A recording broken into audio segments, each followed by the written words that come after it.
Dans votre manuel, ils ont mis aussi des réactions de substitution qui arrivent avec les cycles aromatiques. Donc, les cycles aromatiques, normalement, leurs réactions, ils vont les faire réagir avec un acide halogéné, donc disons HBr. Et lorsqu'on regarde ça, on penserait que ce serait une réaction d'addition. Donc, la plupart des élèves vont faire l'erreur de commencer à faire ça ici.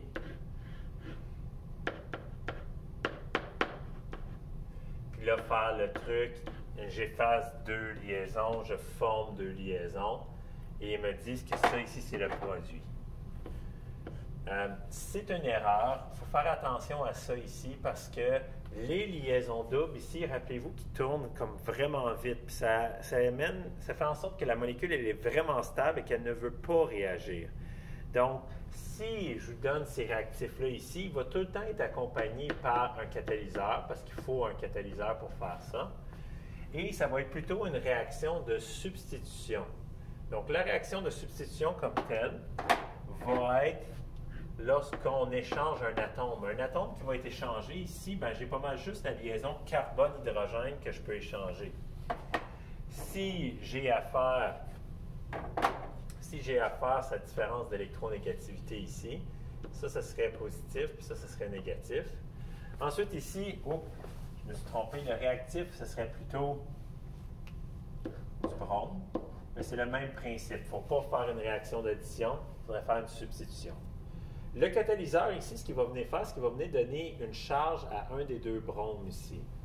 Donc, ça n'a pas d'importance ici dans c'est lequel que tu prends pour le moment. Tu vas inverser le brome et l'hydrogène. De cette façon-là, les produits que tu vas former, ça va être le cycle aromatique qui est maintenant attaché à du brome et de l'acide bromhydrique. Donc, ça va être toujours le cas pour les réactions de substitution sur les cycles aromatiques. Il va y avoir le catalyseur et vous devez penser à faire la substitution de cette liaison-là ici.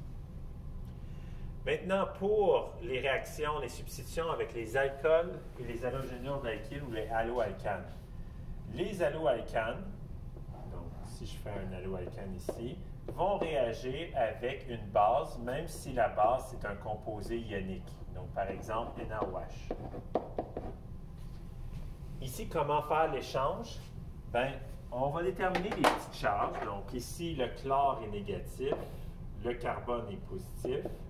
Ici, j'ai des vraies charges. J'ai un vrai ion sodium et j'ai un vrai ion hydroxyde. Je vais échanger les deux qui sont négatifs.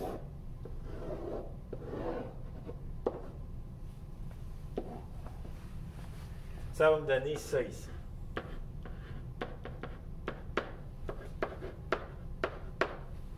Donc, l'haloalcane est devenu un alcool et mon composé ionique qui était basique ici est devenu du sel à ce moment-là. Maintenant, il est possible de faire la même chose avec un alcool. Donc, si j'ai un alcool et que je le fais réagir avec un acide halogéné, pour faire la réaction ici, la réaction qui va être brisée, ça va être la liaison qui va être brisée du groupement fonctionnel. Et ça va être la liaison. Je détermine qu'est-ce qui est plus électronégatif dans chacune des liaisons. Et j'échange les deux choses qui ont la même charge.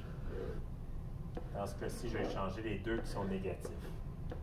Donc, je vais me trouver à former un haloalcane, donc le 2-bromopropane, et HOH. HOH, c'est de l'eau.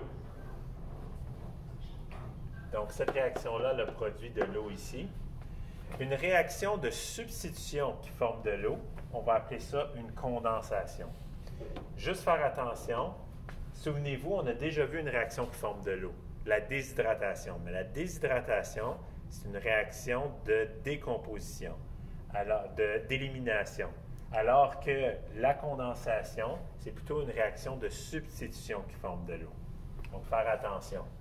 Comment vous allez pouvoir les différencier? Si tu as un réactif qui forme de l'eau, c'est une déshydratation. si tu as deux réactifs qui forment de l'eau, c'est une condensation. Juste pour vérifier que vous avez compris, faites-moi la déshydratation de celle-là ici.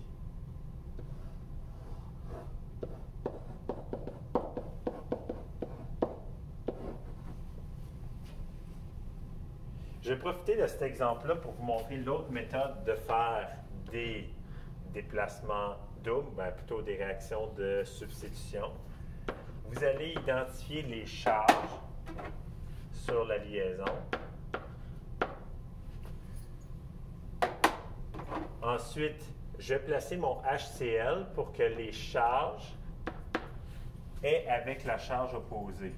Donc ici, sur le plus, ça va être le moins qui va être attiré ici. Et sur le moins, ça va être le plus qui va être attiré ici. Si je veux trouver les produits, je peux effacer deux liaisons parallèles, former deux liaisons parallèles. Donc les deux produits que je me suis trouvé à former, c'est le chlorocyclopropane et l'eau.